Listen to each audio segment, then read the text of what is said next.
तर तुम्हीच सांगा, आता आपण अशा परिस्थितीमध्ये काय केलं पाहिजे? असं नाही की काहीच फरक नाही पडला. फरक पडला. तुम्हीच तुमच्या कानाने ऐका, अनेकांना हे कॉल आले असतील. तैयार हो जाओ, रैपिडो के साथ अब कमाई होगी डबल दमदार। कम से कम 18 रुपए 75 पैसे पर किलोमीटर का किराया और 1000 रुपए तक का डेली इंसेंटिव। ध्यान दें, नया फेयर आज रात या कल सुबह से ऐप में दिखेगा, तो देर किस बात की।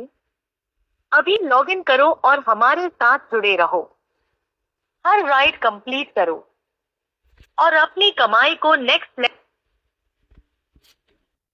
ह्याचा अर्थ घास तोंडापाशी आला होता किंवा तोंडापाशी आलाय, पण हा घास तोंडात येण्याची शक्यता फार कमी आहे, कारण की हा खेळ रॅपिडोचा मी सांगितल्याप्रमाणे मुंबईला सुद्धा मी एकदम जवळून बघितलाय.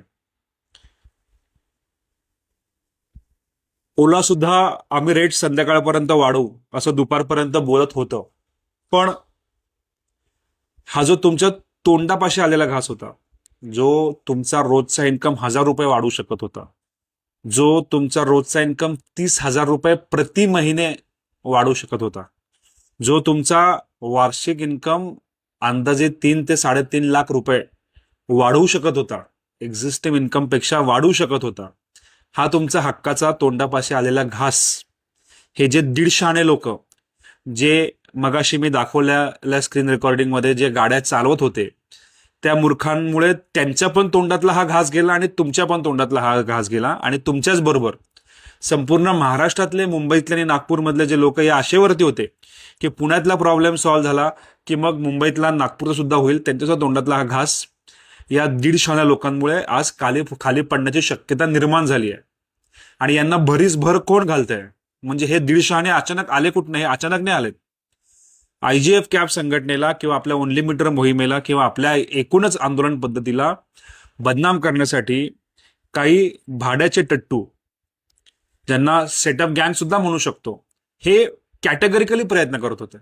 त्यांनी खूप आबाळ हे पाळलं. म्हणजे काल रेट वाढल्यावरती तर काही लोकांनी मला सांगितलं की 50 लोकांच्या 2दा मिटिंगा घेतल्या कुठल्या तरी शहराच्या कोपऱ्यात. त्यामुळं यांचं म्हणणं आहे की रेट्स वाढले उबेरवरती. म्हणजे ज्या हजारो लोकांच्या आंदोलनं आपण आझाद मैदानला केली, तिथले लोक जेलमध्ये गेले, अंगावर केसेस घेतल्या, मी उपोषण केलं, नागपूरच्या लोकांनी आंदोलन केलं, नागपूरच्या लोकांना लॉकअपमध्ये बसावं लागलं, त्यांच्यावर केसेस पडल्या, पुण्यातल्या लोकांनी आंदोलन केलं, पुण्यातल्या लोकांना केसेस पडल्या, आपण अनेक दिवस बंद ठेवला, हे सगळं शून्य. आणि यांनी कुठल्या तरी कोपऱ्यात 2दा मिटिंग घेतल्या, आणि ते पण सेटअपच्या मुद्द्यावर घेतल्या. पण त्या सेटअपचा मुद्दा सॉल्व्ह न होता लगेच यांच्या मिटिंगमुळे रेटचा मुद्दा सॉल्व्ह झाला. असे आबाळ हेपालणारे सुद्धा आपण लोकांनी डोळ्यांनी बघितले. आणि आता तुमच्यावर सुद्धा ही जबाबदारी आली की विचार करायला पाहिजे की हे आबाळ हेपालणारे, ज्यांचं म्हणणं होतं की आमच्यामुळं रेट वाढले, आता जर का यांच्याच अतिशहानपणामुळं जे आपली एकी तोडण्याचा ते प्रयत्न करतायत, IGF संघटनेचा तुमचा विश्वास डळमळीत करण्याचा प्रयत्न करतायत, सिस्टमॅटिकली करतायत, प्लॅनिंग करून करतायत, त्याच्यामुळे जर का आज काही लोकांनी या गाड्या रस्त्यावरती आणल्या असतील, रॅपिडो आणि ओलावर चालवल्या असतील, आणि त्यामुळे जर का उद्या जो खेळ या लोकांनी मुंबईत केला, तोच खेळ जर का उद्या पुन्हा यांनी पुण्यात सक्सेसफुल करून आपली ही रेट वाढीची तोंडापाशी ज्याला घास पाडला, तर या आबाळ हेपाळणारे जे तुमचं लाखोचं नुकसान होतंय ते तुम्हाला भरून देणार आहेत का?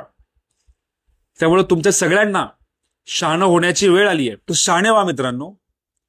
तसं तर इन्फ्लुएन्सर लोकांनीच नेतृत्व करायचं असेल, म्हणजे तो एकच क्रायटेरिया असेल की मी येऊन मोबाईल रील्सवरती तुमची एंटरटेनमेंट करतो आणि मला फॉलोअर्स मिळतात.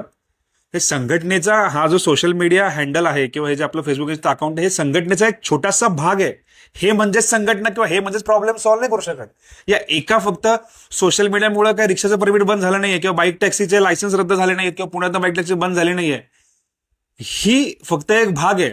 आणि जर का फक्त हा एक भागच सोशल मीडिया म्हणजेच सगळ्या प्रॉब्लेमचं सोल्युशन वाटणार असेल, तर हा जो पुणेत सुपरस्टार आहे, हा असले वेगवेगळे विचित्र चाळे करून, त्याचा मी अपमान करत नाही, तो व्यवसाय, पण जे त्याला आज मिलियन्समध्ये काहीतरी 13 मिलियन फॉलोअर, म्हणजे यांच्यात 1300 पट जास्त फॉलोअर आहे त्याला, मग हा तर देणे देशाचा हा मंत्री व्हायला पाहिजे, नेतृत्व करायला पाहिजे. हा क्रायटेरिया नाहीये. त्यासाठी तुम्हाला अभ्यास करावा लागतो, आंदोलन तयार करावं लागतं, शासनाशी भिडावं लागतं. जेवढे अर्ज आजपर्यंत तयार केले असतील आपण आणि ते अर्ज दिले असतील फक्त रेट वाढ, यांनी एवढी आजपर्यंत वाचन पण केलं असेल जेवढं आपण टायपिंग केलं असेल. तर मित्रांनो जागे व्हा. ही संधी जर का उद्या रेट राहिले कंटिन्यू तर उत्तमच आहे, नाही राहिले तर आपली एकी कशा प्रकारे डळमळीत होतीये, ती कोण डळमळीत करायचा प्रयत्न करतोय, आणि याच्या सगळ्याचं खापर त्यांच्यावरती नाहीये, ते तर त्यांचा स्वार्थ साधून मोकळे होतील. ह्याचं खापर हे तुमच्यावरती आहे, कारण की तुम्ही तोंडापाशी आलेला घास फक्त तुम्ही एकत्र नाही होऊ शकले. लढाया लढायच्या नव्हत्या, घोडे घेऊन दुसऱ्या प्रांतात जाऊन त्यांच्यावर स्वारी करायची नव्हती, अंगावरती वार झेलायचे नव्हते, कुटुंबियांना अनाथ करायचं नव्हतं, किंवा साधा बंद सुद्धा पाळायचा नव्हता, की आज उपाशी पण राहायचं नव्हतं, आज व्यवसाय करायची पण मुभा होती, पण फक्त त्या ऍपवर करायचं नव्हतं ज्या ऍपनी तुमच्या हक्काचा रेट काढून घेतला. दुसऱ्या ऍपवर तुम्ही करू शकत होते, त्या ऍपवर करायचं होतं ज्या ऍपनी बाईक टॅक्सी आणि दुसऱ्यावर तुम्ही करू शकत होते. अजूनही वेळ, म्हणजे आशा करतो की अजून सुद्धा जे ऍक्टिव्ह आहेत, जे ऑनलाईन आहेत, ते आता ते डिलीट करतील ऍप, आणि ही एकी रात्रभर तरी दिसेल, उद्या सकाळपर्यंत तरी दिसेल, आणि हा जो रेट वाढलेला आहे तो कंटिन्यू राहील अशी आशा किंवा छोटी तुमच्याकडनं भोळी अपेक्षा जे 150 अजून ऍपवरती आहेत त्यांच्यासाठी व्यक्त करतो. मित्रांनो, स्वार्थी होणं वेगळी गोष्ट आहे आणि मूर्ख होणं वेगळी गोष्ट आहे. तुम्ही स्वतःला मूर्ख आहात हे साबित करताय जगासमोर, की आम्ही एवढी सोन्याची संधी असताना पण ती संधीचा फायदा घेऊ शकलो नाही, आणि या गद्दारीचा टॅग लावून घेता. शाने व्हा. धन्यवाद. जय हिंद, जय महाराष्ट्र.